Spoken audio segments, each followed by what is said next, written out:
Hi, good evening, everyone, and welcome to our very special event this evening with author Scott James. My name is Kim Havens, and I am the event manager here at An Unlikely Story. I have a few housekeeping items before we start. If you lose your connection or your video or sound, just exit out of your browser completely and jump right back in, and you'll be able to seamlessly see the event again. If you have questions for Scott, you can type them in the Ask a Question box at the bottom of the screen, and you can also upvote any questions so that they float to the top. If you click on the link below, you can purchase a copy of Trial by Fire, and you will receive a signed bookplate along with it. Scott James is a New England native who first came to prominence for exposing government waste and malfeasance by creating the long-running investigative series You Paid For It at WLNE TV in Rhode Island. James is the best-selling author of two novels, The Sower and Soma, which was a finalist for the National Lambda Literary Award for debut fiction under the name Kemble Scott. Kind of like that name.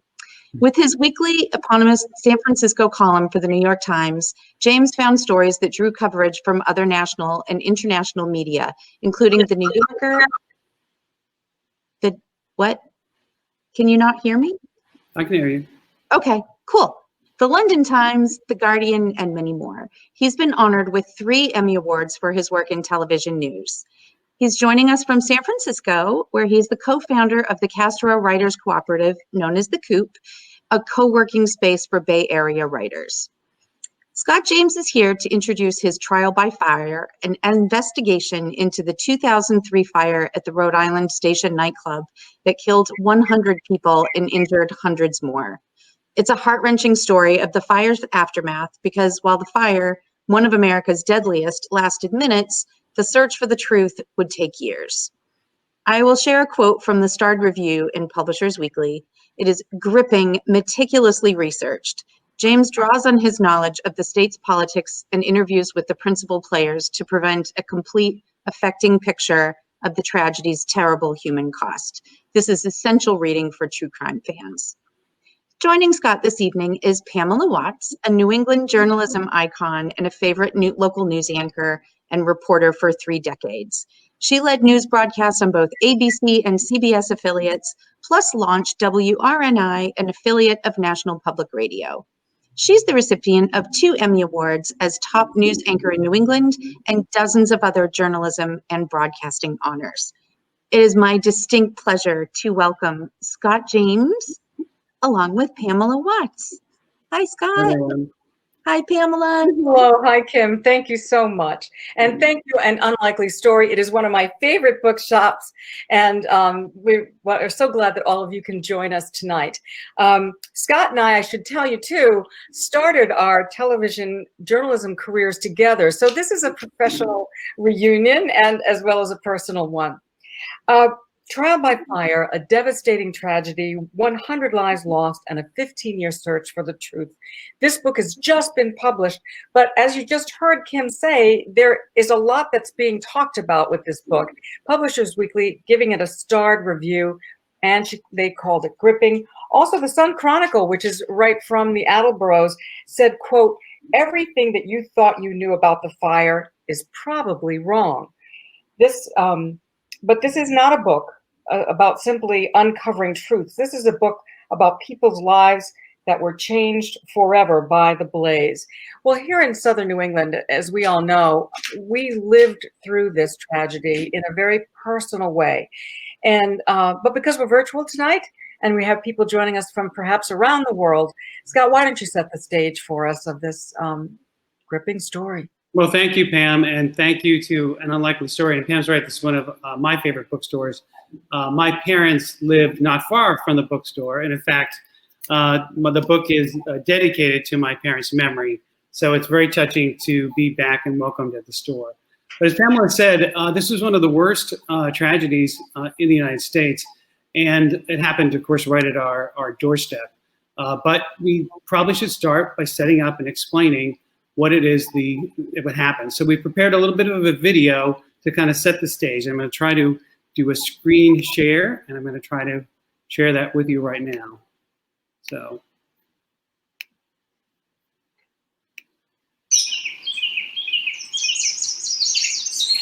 It was a night like any other, festive club filled with laughter and fun. But as we all know, it would be a night that would always be remembered. February 20th, 2003.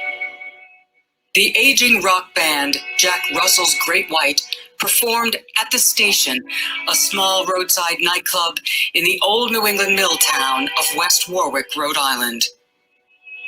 The show began with fireworks, 15-foot blasts in a club with 12-foot ceilings. A trickle of flame crawled up the wall. Moments later, columns of fire. In seconds, the stage and then the club became an inferno. 100 killed, hundreds hurt. The deadliest single building fire in modern American history, the nation's deadliest rock concert. As families mourned their dead and burn victims struggled to survive, the questions were overwhelming. Was this an accident or a crime? The nightclub had passed government fire and safety inspections. Why did it go up like a torch? Jack Russell and Great White claimed they had permission for fireworks at their shows and had no clue they were dangerous. A federal investigation recreated the disaster in a lab and showed deadly black smoke took the lives of those inside just 90 seconds after the fire started. No time for everyone to escape. Were there too many in the club? In the panic, there was a stampede toward one exit, causing a bottleneck. Why not use the other 3 exits? The government pointed fingers and filed criminal charges, but those accused did not include Jack Russell and his bandmates. For survivors and families struggling to recover, there seemed to be no justice. And in the end, there were never any trials, not criminal, not civil. That meant the government's version of events was never vetted in court. People think that the legal system is a search for the truth, and it is not. It's a search for a result. A result that left unanswered questions. See, the story of the Station nightclub fire is the story of loss, but it is also the story of the triumph of the human spirit. First responders rushing to the scene, strangers risking their own lives to pull each other out of the smoke.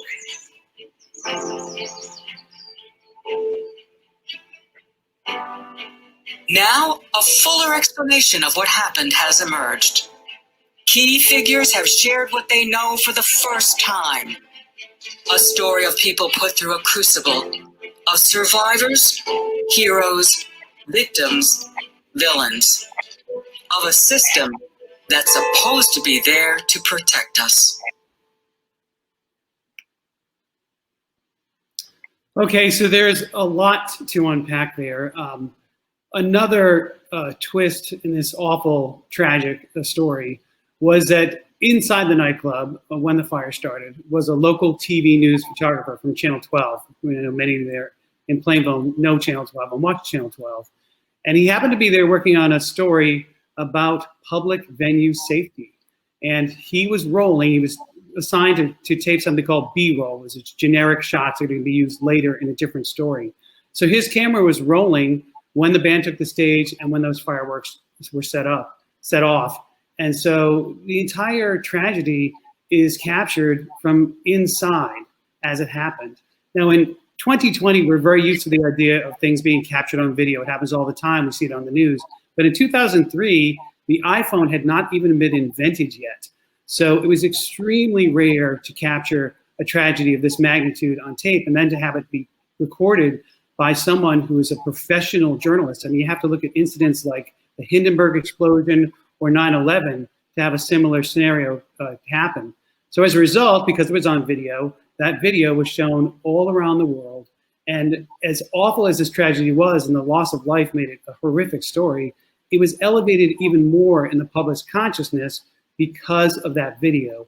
I think millions, perhaps hundreds of millions of people saw that video all around the world. In the course of working on this book, I heard from people who were on, one person was on a remote island in Greece, and they watched the story as it happened, much in the same way I watched this tragedy unfold while I was living out here in California. Scott, so devastating, especially for the close-knit communities that make up Southern New England. So a lot of people are sitting now thinking, why go back and reopen all of this? Because it is so painful. Well, as I mentioned, I'm from there. I grew up in a suburb of Providence. And even though I live in California now, and I'd moved to California many years before this fire even happened, but when I would return home to see my friends and my family still lives there, I would often hear, you know, well, what about this fire? It seems like it just doesn't add up, that we never got the full story, that justice was never served. So about 10 years ago, I decided I would start to ask some questions. And you had an inside scoop because you knew one of the principals, and we both worked with him, one of the principals in the story. Well, it was interesting is that, you know, the Rhode Island is a very small state in the Union, and it's very parochial and tight knit. It's often said, you know, we're 6 degrees of separation from everyone in the world, and in Rhode Island, it's more like a degree and a half. It's a famous quote from the Attorney General Patrick Lynch, and I think it's probably true. And so a lot of people there either knew someone or knew someone who was connected to the nightclub. And as it turned out, one of the co-owners of the nightclub was somebody who was an employee of mine when I was the news director at Channel 6 more than 25 years ago. So when I started looking into this, I went to him. His name is Jeffrey Dedarian. And I decided that perhaps, you know, he would tell me something that I didn't know. But of course, it became complicated because even though I'd worked with Jeffrey, everybody had worked with Jeffrey. That's, again, news media is also very parochial, and everybody knows everybody. And I learned very quickly that Jeffrey had never told his side of the story, either he or his brother, who was also accused in this tragedy, and because they hated the news media. They felt they had been treated unfairly, that there was bias, that there was erroneous reporting. We can get into the details of that a little bit later. But so when I went to Jeffrey, it was hard to get him to talk, even though he was somebody who I knew. And so it literally took years to persuade him to tell his side of the story, and then to introduce me to his brother, who I did not know at all, introduce me to their families, and eventually get to the defense materials. So there were never trials in this case. It was all settled, but had there been one, there was a defense that was prepared. And all the information was there, and eventually I got access to that, and that told a very different story than the one that the media and the government had put out to the public. All right, it seems almost on every page there's breaking news. We're hearing things that even as a person in the media who was working at Channel 12, Jeff had been there 5 days, and he was actually brought in to be my co-anchor, and his desk was right next to mine, and plus we had worked together before, and I was in the midst of it, and some of these things were never public, I never knew about, and almost every chapter breaks some news. Tell us about some of the firsts in Trial by Fire. Well, I will just want to point out to people who are tuning in that many people first heard about this awful tragedy from Pamela. She was the anchor of the early morning news, and this happened late at night. And so people, when they woke up and turned on their newscasts, they heard about this tragedy from Pam as the anchor of the local news when it happened. So she plays a role in this story. But I think, you know, there are many different revelations. The one that kind of convinced me very early on when I heard about it, that there was more to this story that was worth doing a book about, was that there had been 3 mock trials. So a mock trial, for those people who don't know, is like when you're preparing for a big trial, you'll sometimes do a mock trial where you'll go often out of state. You'll set up a kind of a courtroom, and you'll have prosecutors and defendants, and everybody puts their what they think is going to unfold with the trial in front of a jury that's composed of what you think the jury will be composed of in your trial. So there were 3 mock trials that were done in this case, and in each of the mock trials, these jurors did not convict the Dedarians. who were accused of playing a role in this disaster and had been criminally charged. So when I heard that, I had to ask myself, because all of us who followed the news coverage, this was an open and shut case the way that the government had presented it. It was a slam dunk against these guys. They ran this club, people died, they had to be responsible, they had to be guilty of something. So what was it that those jurors in 3 different mock trials decided, what did they hear that made them decide, no, these are not the guys who are guilty? So once I heard that, I knew there was more to the story, and my job was to try to find out, well, what did those mock jurors hear that the public and myself had not? And we hear about it in Trial by Fire. You know, there's a lot of news, as we say, a lot of revelations in the book.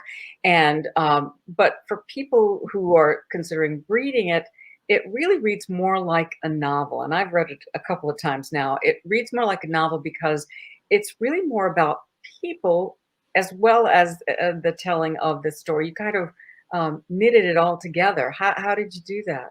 Well, it's interesting because the Dedarians tell their story for the first time and other people tell their story for the first time. There's a lot of news that comes out about this case that people have never heard before. And that's what is getting attention now in the news coverage. But I think you're right. The real story of the book are the story of the central subjects, the main characters, so to speak, in the book.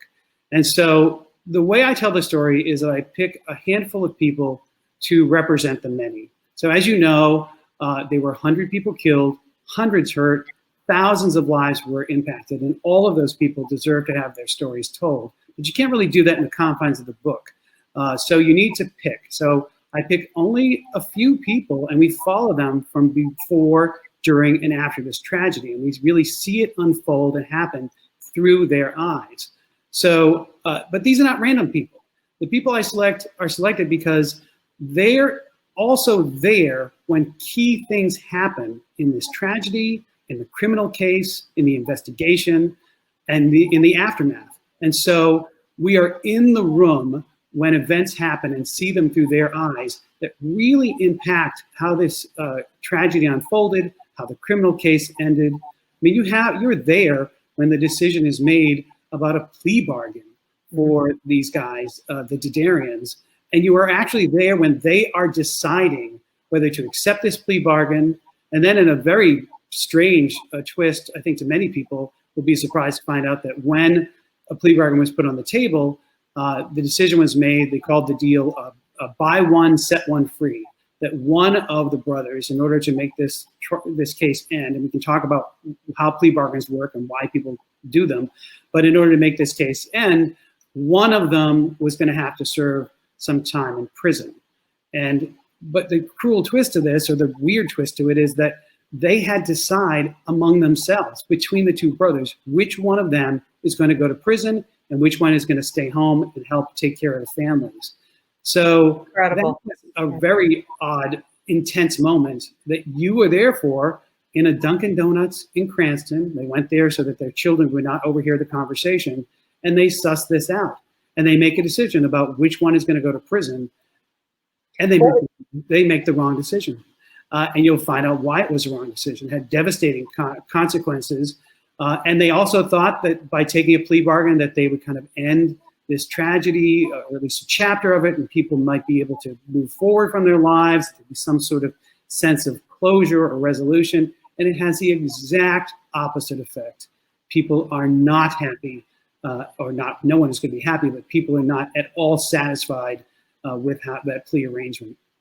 It is like being a fly on the wall in every chapter, every scene. And a big theme in the telling of this tale is who controls the narrative of the story. It happened almost instantaneously right from the moment the fire occurred. And you take us inside an unbelievable scene with 2 of the most powerful Rhode Islanders going head to head. And you actually talk to them, and they confirmed this really did happen. Can you share a little bit of that? Well, so the news media is intertwined in this story from the very start. First of all, you have the fact that Jeffrey Dedarian, co-owner of the nightclub, is also a TV news reporter. The reason that photojournalist was there to shoot the generic B-roll is because he was doing that for an upcoming story that Jeffrey was assigned to work on. So already you have two parts of the news media that are there from the very start. But then the media plays a role, I think, that actually impacted the investigation and the outcome of what happened and the aftermath of it, with the way the story was reported or sometimes misreported. And but one of the situation you're talking about is fascinating, because we learn that the Governor Kacheri, who was really the commander-in-chief of trying to deal with this tragedy, and Joel Rawson, who is the executive editor of the Providence Journal, arguably the most powerful news organization in the region at the time, they go head-to-head. They have a meeting in a back room where they are going to fight about what is the public going to know about this tragedy. So from the very beginning, there was a battle to control the narrative. And what was fascinating is that both of these men shared this story with me, and both of them shared identical stories about what happened in that room. And then we see the aftermath of that meeting. It's incredible after all these years how many people were willing to talk and open up to you, including there's an unusual scene with Matt Lauer from the Today Show, formerly. Yeah, I did not expect to be interviewing Matt Lauer for this book. And what was interesting about that was he had just gone through that terrible scandal at the Today Show where he was accused of sexual misconduct with women. And so he was giving no interviews for anyone. It took quite a while to reach out to him and to get a message to him that I wanted to talk to him. And he surprised me when my phone rang one day, and it was Matt Lauer, and he answered every single question I had. He has a cameo in this book. He plays a role in the aftermath that people will be very surprised to hear.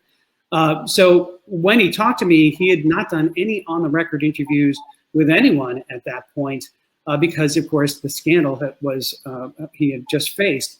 But he answered all of my questions, and he had very vivid memories about what happened in the aftermath of the fire and how he was involved. So that was a surprise that he talked to me, and a surprise that this little incident happened that involved him and this tragedy.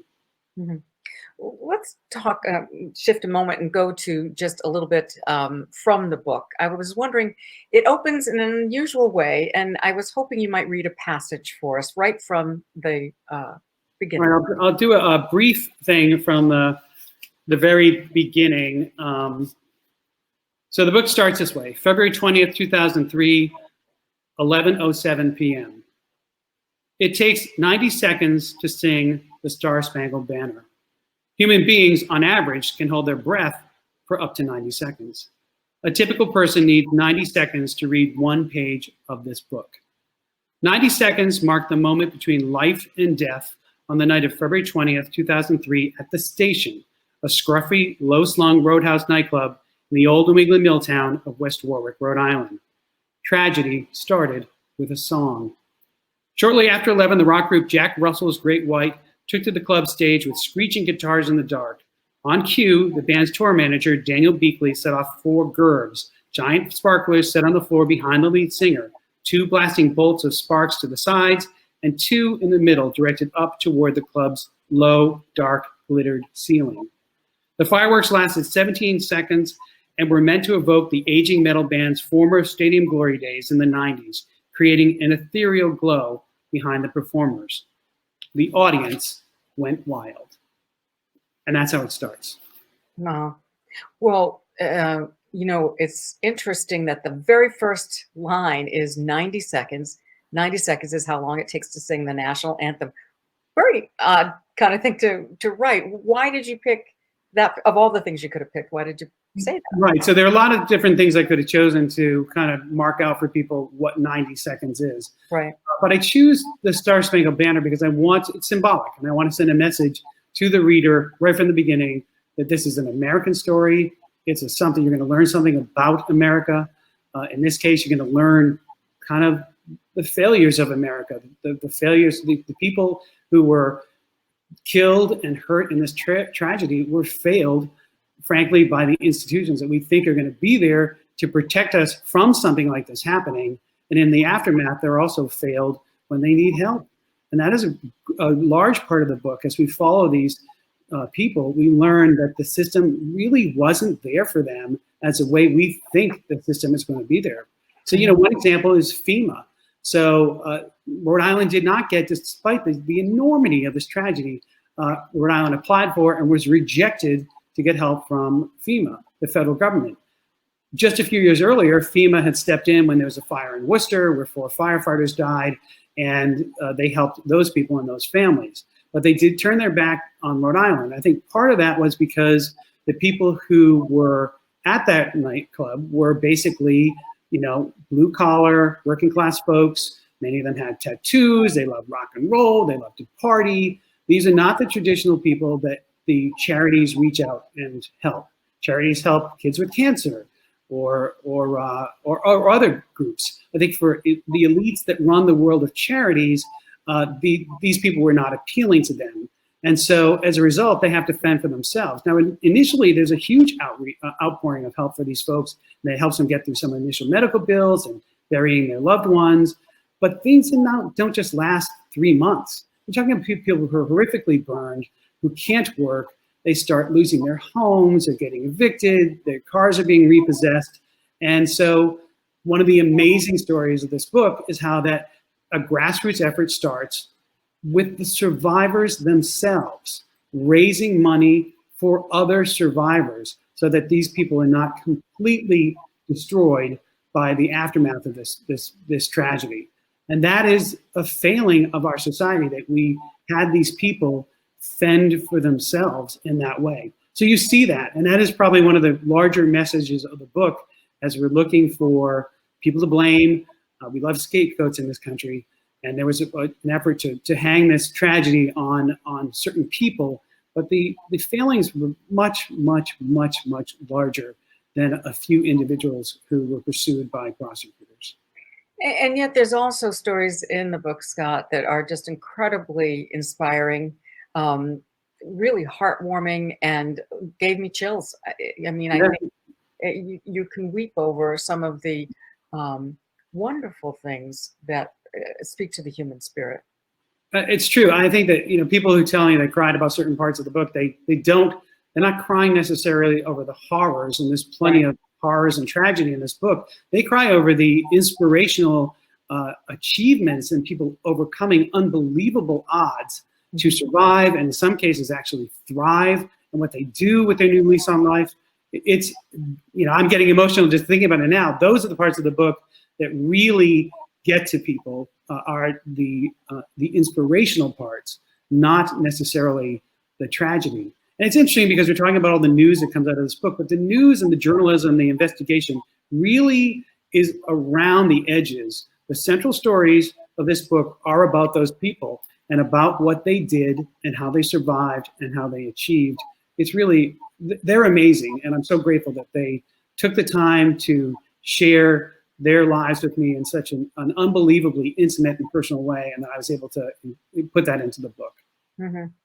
Well, now there is some news coming out about the book, and it has to do with a story that came out this week in the local news bureau, the online news bureau, Go Local Providence.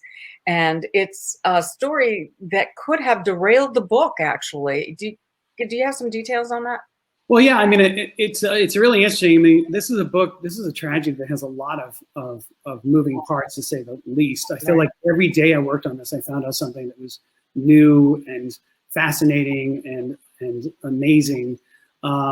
So, like I said, the media played a role in all of this in all sorts of ways. And there was that battle for control of the narrative that happened early and never really ended. So part of the reason we're only hearing about many of these details now, and why people are only talking now, there were people in the book who felt either muzzled or silenced all of these years, that they couldn't say what they knew. And in part, it was because they wouldn't go to the news media, because they felt the news media was unfair or biased. And there's several people like that in the book who we hear from for the very first time. So, but getting those interviews, I was not the first person to pursue those people and ask them to talk and share what they knew. And so there was an incident involving a reporter from the Providence Journal where she was basically, trying to get people to talk for the first time, and went to the Darian brothers and tried to convince them to speak. And something she said, something they heard, thought that what she was proposed, that she was basically, they thought that she was threatening their children. Like she was using a kind of a strong arm tactic to kind of like pressure them somehow into doing a report. At least that's how they saw it. She says that's not what happened. She would never do something like that, but that's how they perceived it. So when I went to ask her about this incident, and I had it from 5 different sources, the incident, this is hardly something that, you know, was not confirmed, she kind of reacted very badly, tried to prevent me from including it in the book. She threatened me with legal action. She went to the person she thought was my source. She didn't know I had 5 sources. Tried to get the person to retract what they had told me, and in fact, retract their entire participation in the book. It was very aggressive. Now, in the end, of course, I included exactly what I was going to write, and now I had a denial from her, which of course I included because that's her side of the story. So what Go Local Providence reported on was this kind of heavy-handed tactic, because in the world that we live in now with the media, which is actually somewhat fragile, this is journalism, as we know, is a institution that is really struggling these days. And so threats of lawsuits can often derail an entire book. They can have a story canceled. And this is a person who is also a professor at Brown University, a professor of journalism. So she certainly would know that by threatening to take legal action to prevent this scene from the book, that she was meddling in a way that was possibly could kill the entire project. So that's what Go Local Providence exposed this week in their reporting. Scott, you know, we talk about the journalism. The real journalism is taking someone there, bringing them to the scene, bringing them inside the scene, as you did.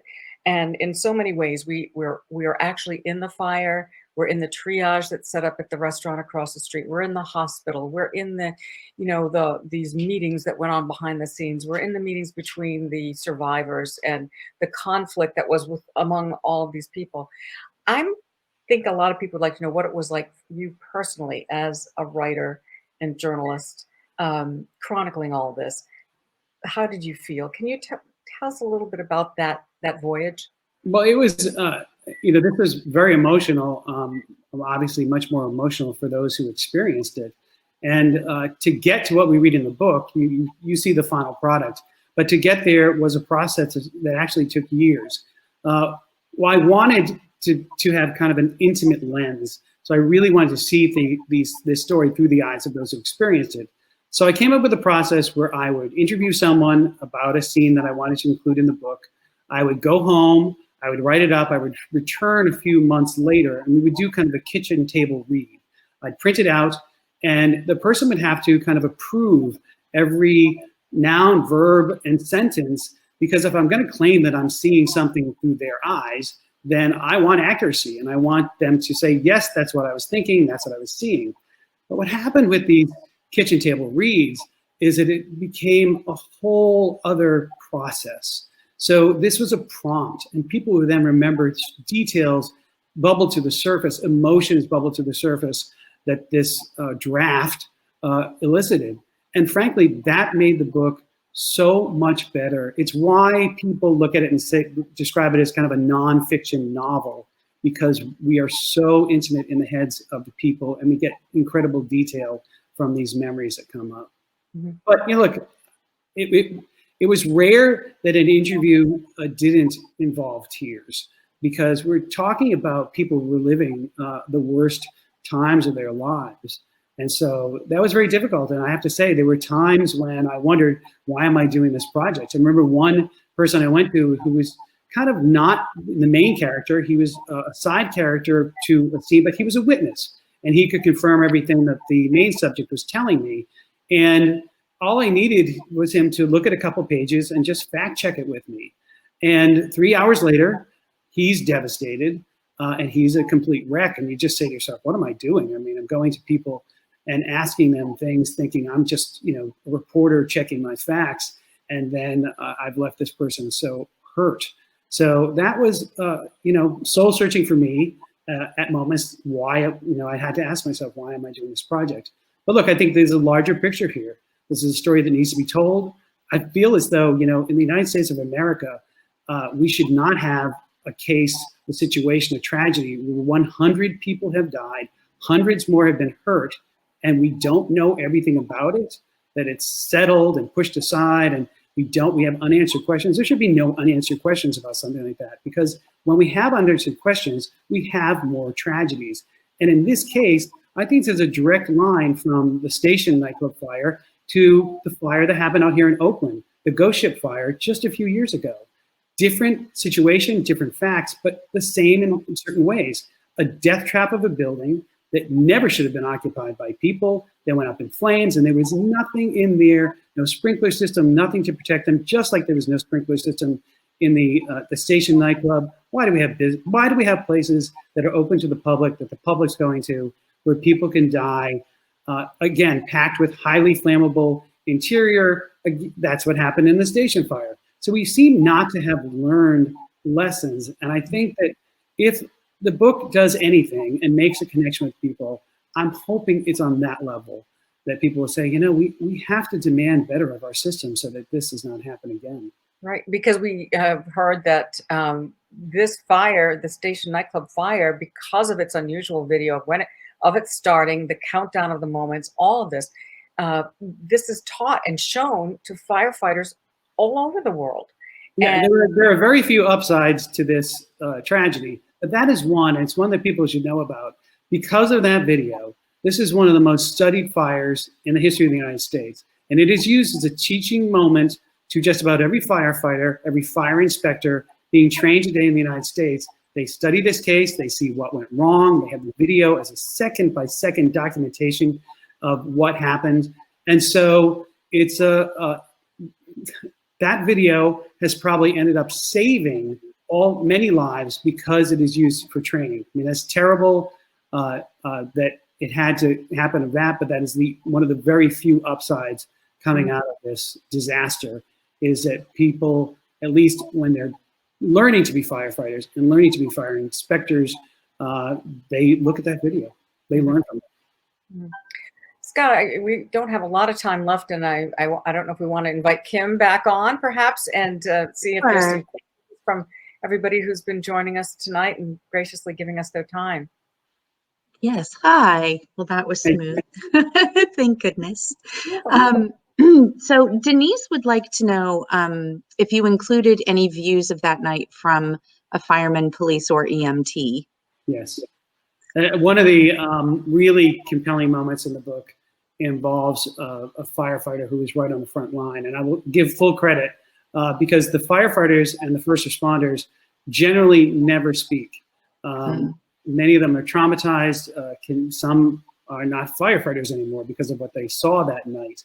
So, but there was a very rare interview done for a documentary, an online documentary, where a first responder talks about what he experienced. And I do quote from that, and I will tell you, it's unbelievable what he saw and what happened and how he thinks about it. What was especially impressive about this particular story was how thoughtful this guy was about God and about, it was really, really compelling. So I knew I had to try to include that in the book as a representative of what people saw when they were on the front lines. We talk about all the failures of institutions, the institutions that did not fail these people, the first responders, those firefighters who ran into the flames and pulled people out, unbelievable.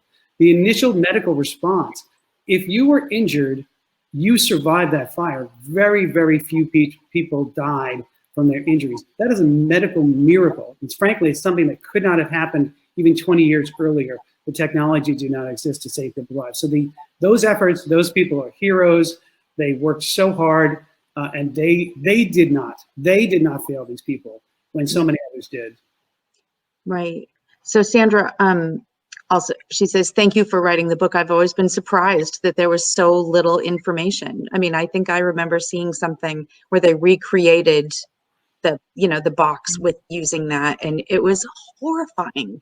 Yeah, just seeing the way that was put together. Helen Ann says, are there also lessons here for the media and how to responsibly handle their role in these incidents? Well, I would hope. I've gotten a little bit of some flack from my media colleagues about raising questions about the coverage. You know what? Instead of giving me flack, I would rather see them have a moment of introspection here, because I think there were some aggressive moves that are highly questionable. One of the things that happened at the height of the anger and despair, right when people are finding out whether their loved ones are dead, the local newspaper, the Province Journal, decides to print the home street addresses of the Dudarian brothers, who were the co-owners of the club. Now, there's no journalistic reason to do that, and that's considered actually a really aggressive, terrible thing to do. I think today we would call it doxing. Yeah. But back then, I mean, this is something that puts people's lives in danger. One of the guys had 4-year-old kids. They had to leave the house. In the end, they didn't face any violence or retribution like that, but you don't know. And it's really not ethical to print people's home street addresses in the newspaper who are in the public eye. You wouldn't do it. Frankly, there are some states where it's a crime to do it when it's a public official or somebody like that who's in the public eye. So so things like that, very aggressive, not really justifiable. So I would love to see some introspection, but having been in journalism for my whole life, I don't think it's going to happen. I have to say too that I was at Channel 12. This was a very awkward and highly unusual situation to be in, because we were covering ourselves. We were our own top story, frontline news. And I came on with no script, which is what happens when you have breaking news, trying to make sense of the tragedy, talking about how ironically my colleague was there trying to do a story on how safe his, not his place was, but how to get out safely. And he chose to use his own place because he knew it was safe in his mind, which you'll learn about in the book, what actually happened. But ultimately, because of legal reasons, we were told to cease and desist. We couldn't talk about it. And consequently, we weren't able to get the information. That's what we were talking about, the narrative of the story. We couldn't get some of that information. It was very filtered. And so I, all these years later, didn't know some of the things that Scott has now uncovered. Wow. And how did you get people to talk to you, Scott? How did you approach them? I think I'd say it just simply takes time. And some people did surprise me. I was surprised. Brian Butler, the photographer who shot that famous video, he was seen by some people as a villain after the fire happened. I remember hearing that. Yeah, I mean, some people thought he got in the way of people trying to escape the building. Other people thought, my goodness, here he is videotaping while people are dying. Doesn't he have any, ethics or feeling? But things are really not that simple. The fact is that no one knew when this fire happened that people were dying. Jack Russell, the lead singer of the group, is outside when he sees a TV camera show up to cover the fire. He starts promoting their upcoming tour. He has no idea that people are dead. No one knows that people are dead. Pamela can confirm this. It wasn't until the next day when she first heard about one person dying and announces it to the world. So that was not clear. So Brian Butler, he was destroyed by this and destroyed by the reaction to it. He was vilified by some people. And so I was surprised when he talked. He had never spoken, and everybody wanted to talk to him at the time. All the big network shows invited him on, and he would not speak. But he did speak to me, and it was very emotional. It was really hard for this person to talk. But then you find out that, things were not as simple as they were originally reported. Some people exploited things. There were lawyers, personal injury attorneys who actually got some mileage out of the idea of presenting him as one of the quote unquote killers. And that is really unfair. Now, we look at this videotape now and we can look at it. By the way, I don't recommend that you look at it. It is out there. We look at it frame by frame and we see things that kind of boggle the mind, but you don't see things frame by frame when they're happening. Right. That's not how we are as human beings. He wouldn't understand what he had on tape really until later when he looked on it. When he's rolling, sometimes he's got his eye on the viewfinder, sometimes he doesn't. So we see things now that are unbelievably horrific, but I don't think that he actually saw them, or if he did, they didn't register with him. So to call him that somebody who, videotaped while people died, is unfair. It's unfair. Right. Because you And- never know in that moment how you're going to react. Well, he was in it, and the people that were, for 30 of those 90 seconds, people thought it's part of the show. Yes. It Well, wasn't. the one guy standing there with his cigarette, he's just standing there like watching it, like, oh. No, everybody in there didn't really realize. And then on the outside, when we were hearing about the story, we were just devastated that, Jeff was, that there's been a fire and this, but we don't know that anyone's died. We think people are hurt. And all of a sudden it said there's been a death. And then they report, but this is like quite a few hours after the fire, and we're on live. And then it was like there's 3, and then it just kept mounting and mounting. We were all just, everybody was just so stunned. Yeah, it was a horrible story to watch, as just someone watching the news. I can't imagine how you felt, Pam, being in it. It was really just, the enormity of the tragedy is hard to absorb. And we're used to being a little bit, we're human, but we try to be a little bit objective and stand back. It really took its toll. Well, I'm so grateful you wrote this book, Scott. It is obviously there's something about you those people trust. And I'm just so grateful for that you were able to get these stories out there for so many people. Well, thank you. And I have so much appreciation to the people who opened themselves up to me and gave me those fly on the wall moments to share. I mean, there's even one where we're with Governor Kacheri when he finds out that he actually knew someone who was in the fire. I mean, here he is, being, the leader and in charge, and he knows that these are his constituents. He knows that they all are people who are, part of his state. But days later, he sees an image on TV and he realizes that a young woman who perished was somebody who was part of his family growing up. They used to go on family vacations together. She was younger, obviously. She was friends with the governor's kids. They played together, they vacationed together, that close. But he didn't know until days later that he had lost somebody who was from his own life. And so that's the type of lens that we get. And, that was not an easy interview, even with Governor Kacheri, after all of these years, for him to kind of lay it all out there, what happened and how he felt about things. And Governor Kacheri is known as kind of a buttoned up guy, right, Pam? He's not an emotional person. Wow. And, I too didn't know until much later that someone I was very closely connected with, a family that I knew very, very well, and an individual that I had known as a little boy and seen grown up, was a principal in that fire.